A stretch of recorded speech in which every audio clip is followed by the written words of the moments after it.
The technological innovation system is a concept developed within the scientific field of innovation studies which serves to explain the nature and rate of technological change. A technological innovation system can be defined as a dynamic network of agents interacting in a specific economic, industrial area under a particular institutional infrastructure and involved in the generation, diffusion, and utilization of technology. The approach may be applied to at least 3 levels of analysis: to a technology in the sense of a knowledge field, to a product or an artifact, or to a set of related products and artifacts aimed at satisfying a particular function. With respect to the latter, the approach has especially proven itself in explaining why and how sustainable technologies have developed and diffused into a society, or have failed to do so. Background: the concept of a technological innovation system was introduced as part of a wider theoretical school called the innovation system approach. The central idea behind this approach is that determinants of technological change are not to be found in individual firms or in research institutes, but in a broad societal structure in which firms, as well as knowledge institutes, are embedded.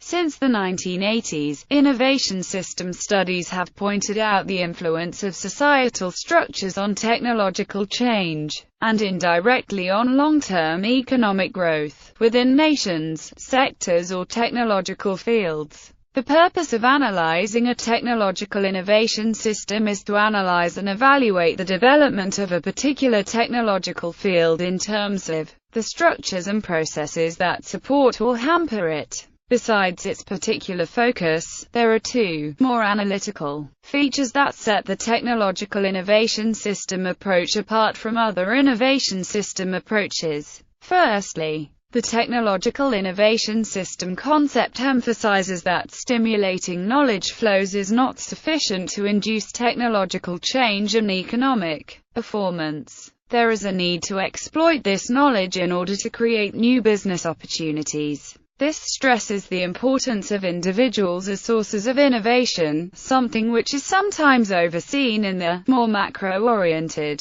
nationally or sectorally oriented innovation system approaches. Secondly, the technological innovation system approach often focuses on system dynamics. The focus on entrepreneurial action has encouraged scholars to consider a technological innovation system as something to be built up over time. This was already put forward by Carlson and Stankovic. Technological innovation systems are defined in terms of knowledge competence flows rather than flows of ordinary goods and services. They consist of dynamic knowledge and competence networks. In the presence of an entrepreneur and sufficient critical mass, such networks can be transformed into development blocks, i.e., synergistic clusters of firms and technologies within an industry or a group of industries. This means that a technological innovation system may be analyzed in terms of its system components or in terms of its dynamics. Both perspectives will be explained below. Structures. The system components of a technological innovation system are called structures. These represent the static aspect of the system, as they are relatively stable over time. 3 basic categories are distinguished. Actors. Actors involve organizations contributing to a technology, as a developer or adopter, or indirectly as a regulator, financier, etc. It is the actors of a technological innovation system that, through choices and actions, actually generate, diffuse, and utilize technologies. The potential variety of relevant actors is enormous, ranging from private actors to public actors, and from technology developers to technology adopters. The development of a technological innovation system will depend on the interrelations between all these actors. For example, entrepreneurs are unlikely to start investing in their businesses if governments are unwilling to support them financially. Vice versa. Governments have no clue where financial support is necessary if entrepreneurs do not provide them with the information and the arguments they need to legitimate policy support. Institutions. Institutional structures are at the core of the innovation system concept. It is common to consider institutions as the rules of the game in a society, or, more formally, the humanly devised constraints that shape human interaction. A distinction can be made between formal institutions and informal institutions, with formal institutions being the rules that are codified and enforced by some authority, and informal institutions being more tacit and organically shaped by the collective interaction of actors. Informal institutions can be normative or cognitive. The normative rules are social norms and values with moral significance, whereas cognitive rules can be regarded as collective mind frames, or social paradigms. Examples of formal institutions are government laws and policy decisions. Firm directives or contracts also belong to this category. An example of a normative rule is the responsibility felt by a company to prevent or clean up waste. Examples of cognitive rules are search heuristics or problem-solving routines. They also involve dominant visions and expectations held by the actors. Technological factors. Technological structures consist of artifacts and the technological infrastructures in which they are integrated. They also involve the techno-economic workings of such artifacts, including costs, safety, reliability. These features are crucial for understanding the feedback mechanisms between technological change and institutional change. For example, if R&D subsidy schemes supporting technology development should result in improvements with regard to the safety and reliability of applications, this would pave the way for more elaborate support schemes, including practical demonstrations. These may, in turn, benefit technological improvements even more. It should, however, be noted here that the importance of technological features has often been neglected by scholars.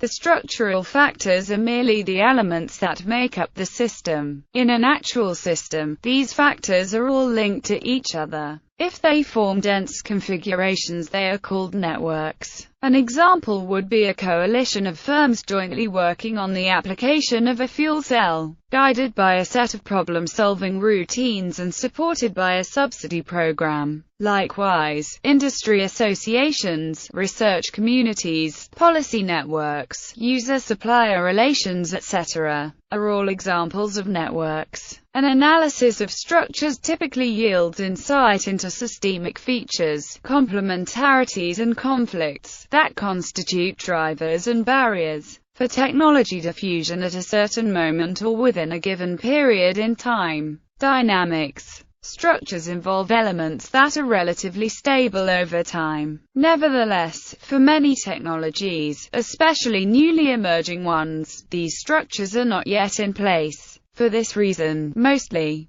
the scholars have recently enriched the literature on technological innovation systems with studies that focus on the build-up of structures over time. The central idea of this approach is to consider all activities that contribute to the development, diffusion, and use of innovations as system functions. These system functions are to be understood as types of activities that influence the build-up of a technological innovation system. Each system function may be fulfilled in a variety of ways. The premise is that, in order to properly develop, the system should positively fulfill all system functions. Various lists of system functions have been constructed. Authors like Berger al., Heckert al., Negro and Suarez give useful overviews. These lists show much overlap and differences reside mostly in the particular way of clustering activities. An example of such a list is provided below. Note that it is also possible that activities negatively contribute to a system function. These negative contributions imply a breakdown of the system. 7 system functions as an example. The 7 system functions defined by Heckert are explained here. F1. Entrepreneurial activities. The classic role of the entrepreneur is to translate knowledge into business opportunities, and eventually innovations. The entrepreneur does this by performing market-oriented experiments that establish change, both to the emerging technology and to the institutions that surround it. The entrepreneurial activities involve projects aimed to prove the usefulness of the emerging technology in a practical or commercial environment. Such projects typically take the form of experiments and demonstrations. F2. Knowledge development. The knowledge development function involves learning activities, mostly on the emerging technology, but also on markets, networks, users, etc. There are various types of learning activities, the most important categories being learning by searching and learning by doing. The former concerns R&D activities in basic science, whereas the latter involves learning activities in a practical context. For example, in the form of laboratory experiments or adoption trials. F3. Knowledge diffusion. Knowledge exchange through networks. The characteristic organization structure of a technological innovation system is that of the network. The primary function of networks is to facilitate the exchange of knowledge between all the actors involved in it. Knowledge diffusion activities involve partnerships between actors, for example technology developers, but also meetings like workshops and conferences. The important role of knowledge diffusion stems from Lundvall's notion of interactive learning as the raison d'être of any innovation system. The innovation system approach stresses that innovation happens only where actors of different backgrounds interact. A special form of interactive learning is learning by using, which involves learning activities based on the experience of users of technological innovations, for example through user-producer interactions. F4. Guidance of the search. The guidance of the search function refers to activities that shape the needs,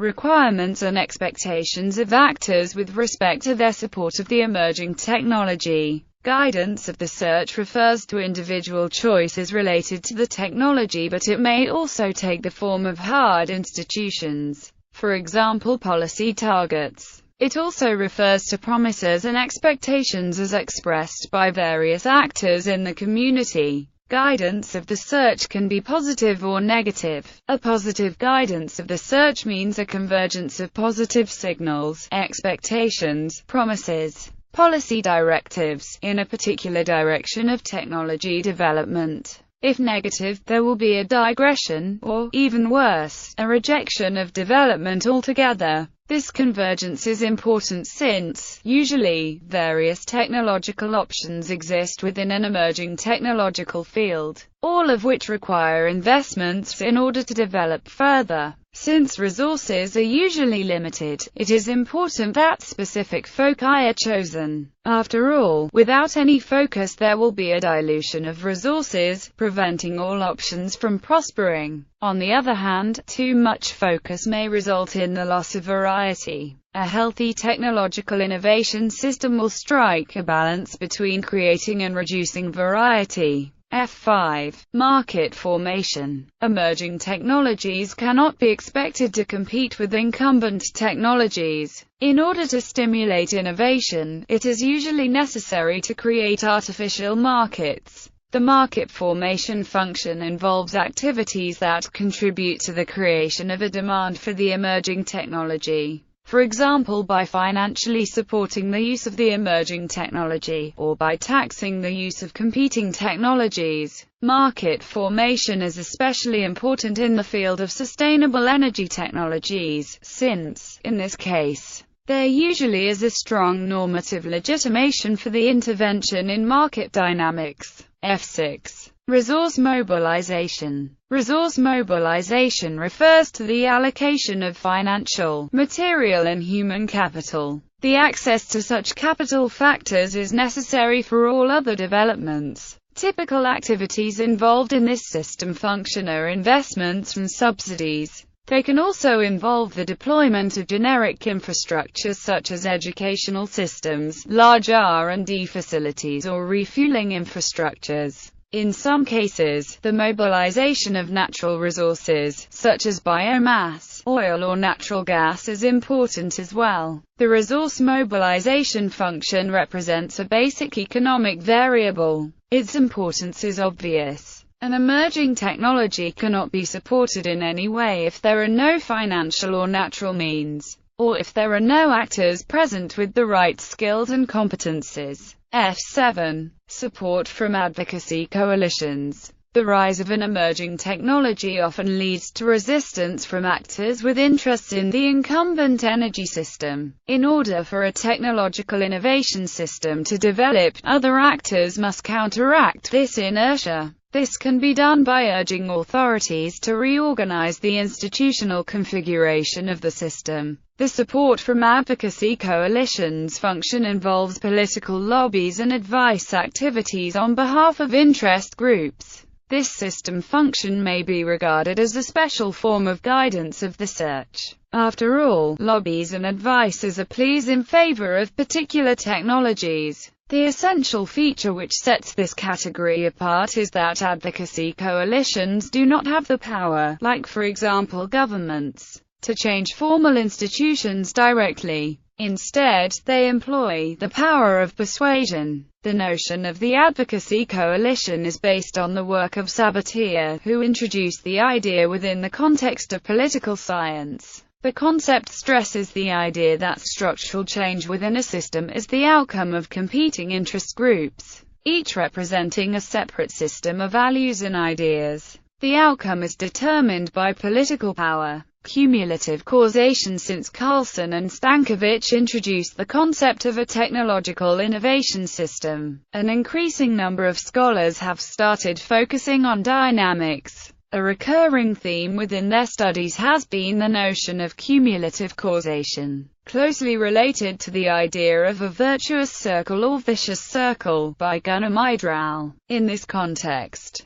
cumulative causation is the phenomenon that the build-up of a technological innovation system accelerates due to system functions interacting and reinforcing each other over time. For example, the successful realization of a research project, contributing to knowledge development, may result in high expectations, contributing to guidance of the search among policymakers, which may, subsequently, trigger the startup of a subsidy program, contributing to resource mobilization, which induces even more research activities, knowledge development, guidance of the search, etc. System functions may also reinforce each other, downwards. In that case, interactions result in conflicting developments or a vicious circle. Recently, scholars have increasingly paid attention to the question of how cumulative causation may be established, often with a particular focus on the development of sustainable energy technologies. Acquiring new technologies and capabilities to improve competitiveness and retain sustainability, firms require new technologies and capabilities. In this age of rapid innovation and complexity, it is challenging for the firms to develop internally and remain competitive at the same time. Merger, acquisition and alliance are some of the ways to achieve this, but the primary driver is the desire to obtain valuable resources.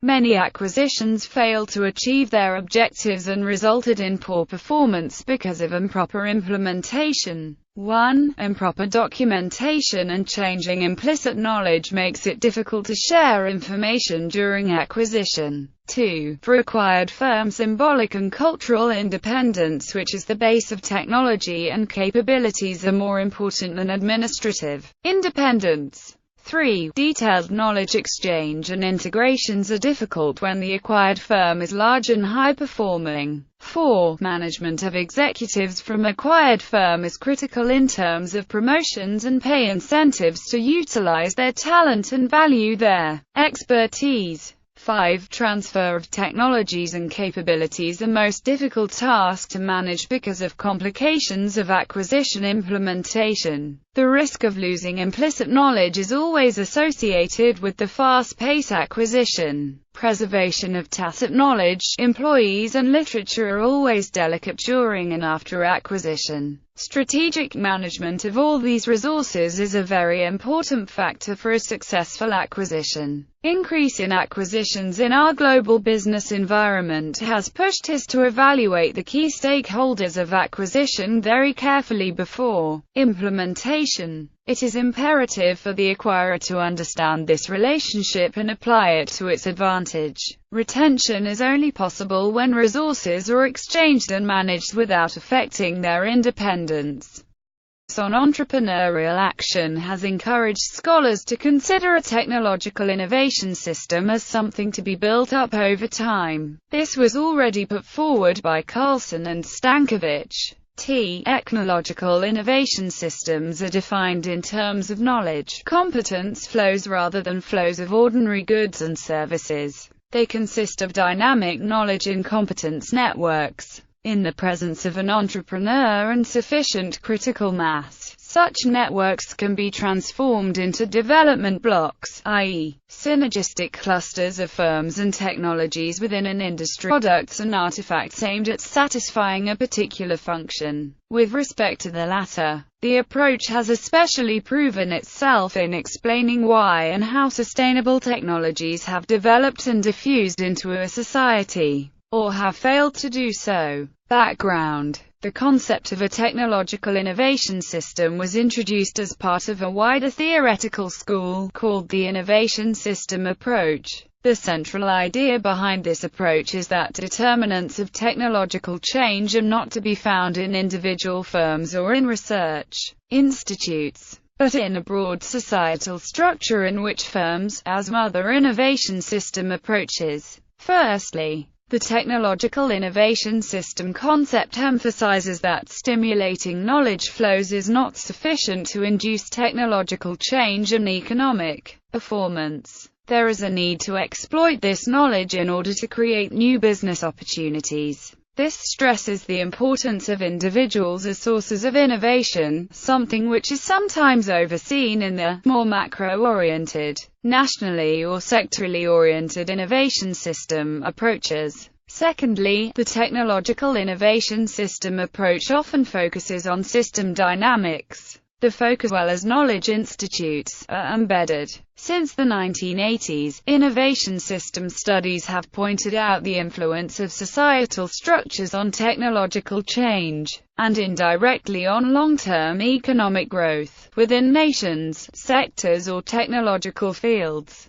The purpose of analyzing a technological innovation system is to analyze and evaluate the development of a particular technological field in terms of the structures and processes that support or hamper it. Besides its particular focus, there are two more analytical features that set the technological innovation system approach apart from the technological innovation system is a concept developed within the scientific field of innovation studies which serves to explain the nature and rate of technological change. A technological innovation system can be defined as a dynamic network of agents interacting in a specific economic, industrial area under a particular institutional infrastructure and involved in the generation, diffusion, and utilization of technology. The approach may be applied to at least three levels of analysis: to a technology in the sense of a knowledge field, to a product or an artifact,